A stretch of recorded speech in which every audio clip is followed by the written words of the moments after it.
Ladies and gentlemen, I take pride in introducing the greatest show on earth.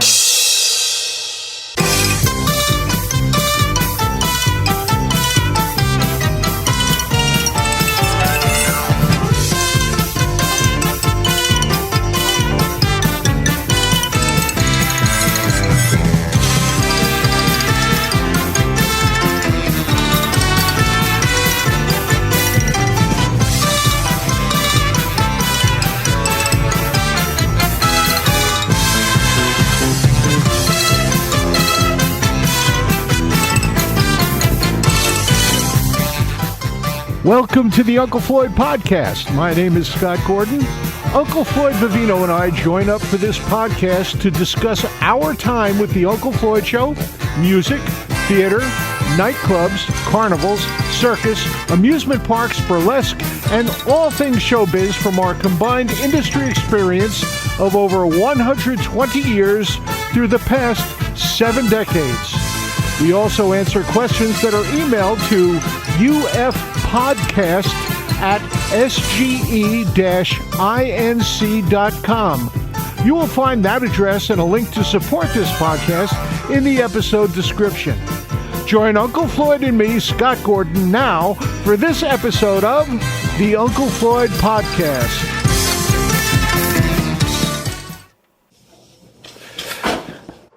Uh-oh. Hello. Here comes juice. Looks like you don't like the taste of that one.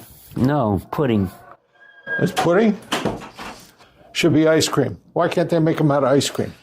They should be, but it's not. I know. All right. Here we go again for another podcast, Floyd. You We're ready? on? We're on right now. Okay. Got some questions from the people. And the Good. first one I got is from our good buddy, Dennis DeLeo. He wants to know what your favorite kiddie shows were that you think might have influenced you. Chuck McCann. Chuck McCann.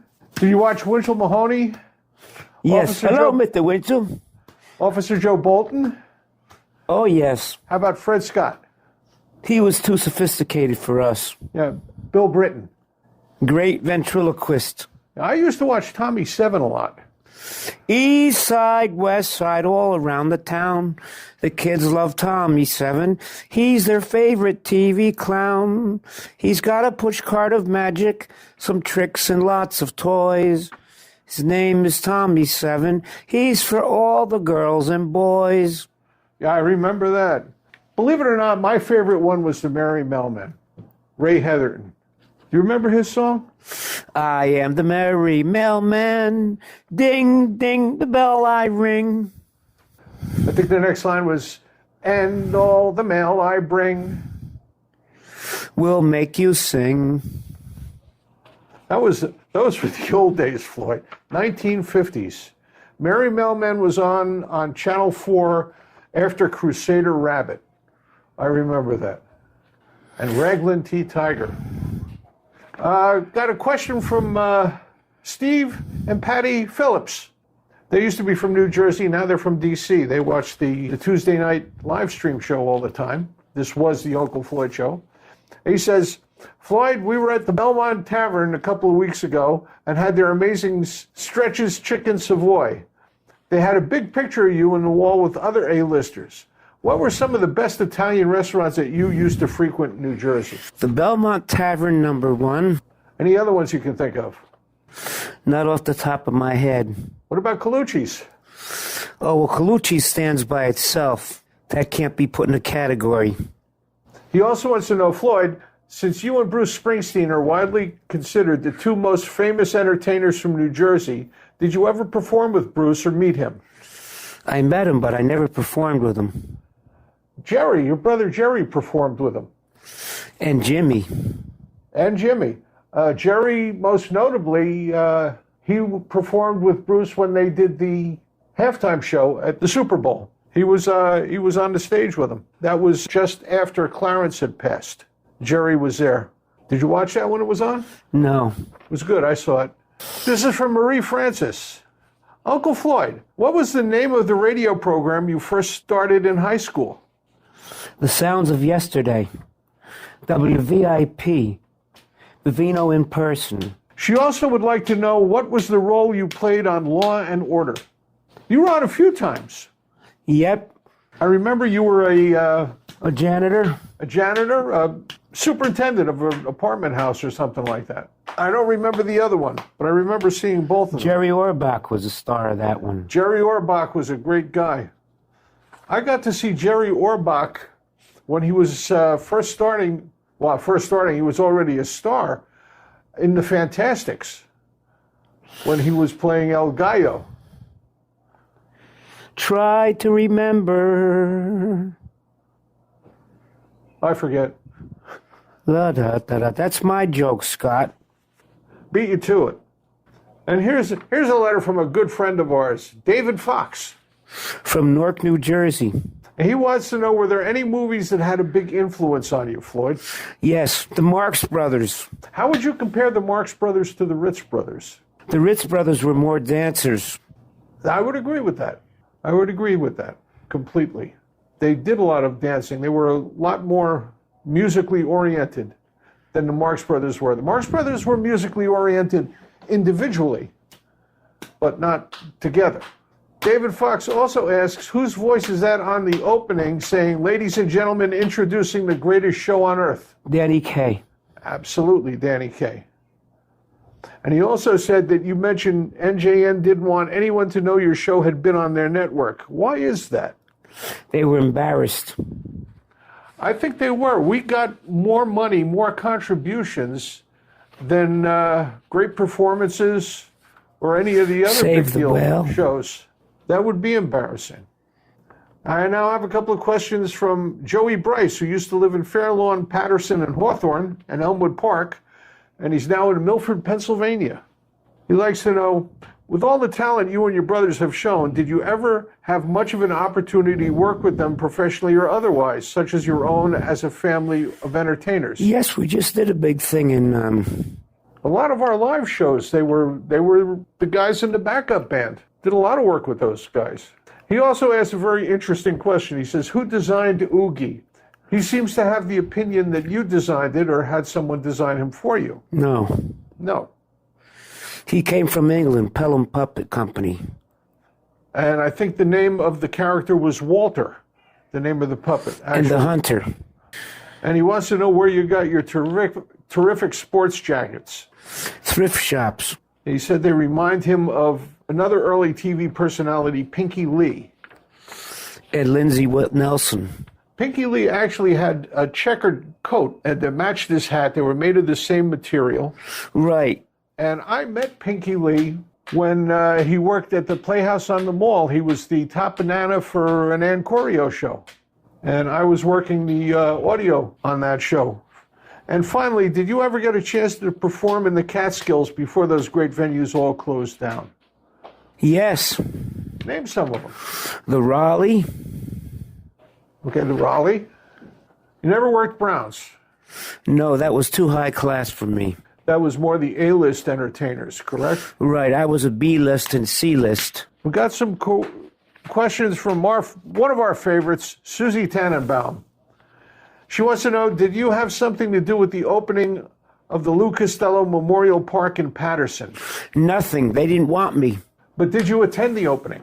No. You didn't even go. She also wants to know, when you do your solo shows, how in the world do you remember which jokes you're going to tell and in what order? I don't, and that's obvious to anyone who's seen the show. One of the things that I know that you do is you come out and you have a couple of things that you say at the beginning, in the intro, and depending on the audience reaction to what you're saying is which jokes you go into. You follow the audience. You listen to the audience. A lot of entertainers don't do that. That is a talent that you have that I find remarkable. You listen to the audience and respond to them. Thank you, Scott. That was very nice the way you said that. One of the things that you taught me, to listen to the audience. Before I started working with you, I never listened to the audience. I would come out and do what I intended to do and not listen to them respond. Now I listen to an audience respond and I steer towards what they're thinking or what mood they're in. You have to, yeah. That's the way you be successful. Sharon Zarrow wants to know if Neto played the Oogie Boogie Man. The Hula Boola Man. It was the Hula Boola Man. It wasn't the Oogie Boogie Man. One of my favorite characters that he did. He came out and he just went nuts. And this is from, again, from Dennis DeLeo. What were your favorite, I think I asked you that. What were your favorite kiddie shows? Okay, yeah, I did ask you that. I didn't put that in the pile. They mentioned the radio show you did when you were in high school. Do you remember the first time you were on stage? Yes. On an actual stage? What was the show? What were you doing? The World's Fair. It was you and your brothers at the World's Fair during the tap dance? Right. Okay, how old were you guys at the time? 12, 13. My first experience on a stage in front of an audience was in grammar school. Do you go back that far? Being on a stage? And if so, do you remember your first time? Who asked this question? Me. This is something I'm interested in. I'm coming up with this question. Do you remember being on stage in grammar school in Patterson? And if so, what did you do? I played Mr. Lundy. It was first grade. This is where I got my bug for performing, was first grade. My teacher was Mrs. Crowley, and Evangeline Crowley was her name. She also taught my mother's sister. She had been a teacher that long, my mother's older sister. So I had the same first grade teacher my mother's older sister had. And we did a thing on the stage. Mrs. Rosin was the music teacher. She played the piano. And we had the entirety of Mrs. Crowley's first grade class dressed in yellow slickers and rain hats. We all looked like the Gortons of Gloucester fishermen from the fish packages, sitting on stage. And it was the spring concert. And we sang April Showers. And Mrs. Crowley stood off stage with a water fire extinguisher, spraying it in the air so it fell down on top of us while we were singing. Interesting. Stands out in my mind like it happened yesterday. You have anything like that you remember? Yeah, but this is only a half-an-hour show. We've got time. Got plenty of time. I'd love to hear it. This is me asking you now. What was the first school show you did as a kid? We made our own shows. That was in Glen Rock High School, right? Yep. What about in Patterson? Did they have any shows that you did? School 5? I wrote the school song. You wrote the school song? This I'd like to hear. Banners are waving high. We will gladly meet you, and we will say with pride, we all go to PS5. Yay. All right. And I think that's a great way to close our show today with the song from PS5 in Patterson. Very few people remember it. But we hope we remember that every Tuesday night at 8, we got a date for This Was the Uncle Floyd Show. Perfect segue. A streaming show of clips and stuff from the Uncle Floyd Show when we were on television. Last week, I showed a segment from 1974, Cablevision of Oakland. WMMC, I think it was. Or was it WMCC? One or the other. And the people loved it. And the quality was okay? Quality was great. People were commenting. One person was actually commenting on how good the quality was from 1974. Had you interviewing the kids in the audience and playing guitar. It was interesting. It was a 12-string guitar, too. Was that Jimmy's? It had to be. I never had a 12-string guitar. Yeah, you were playing a 12-string guitar on that show. Had a rich bass. So join us Tuesday night at 8 on Stage It. You can go to stageit.com/SGE-INC and you'll get right to it.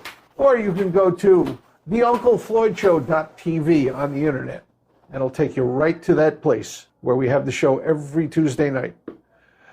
And we'll be here next time for another one of these. This was the Uncle Floyd Show. And if you'd like to send us an email with a question, send it to ufpodcast@sge-inc.com.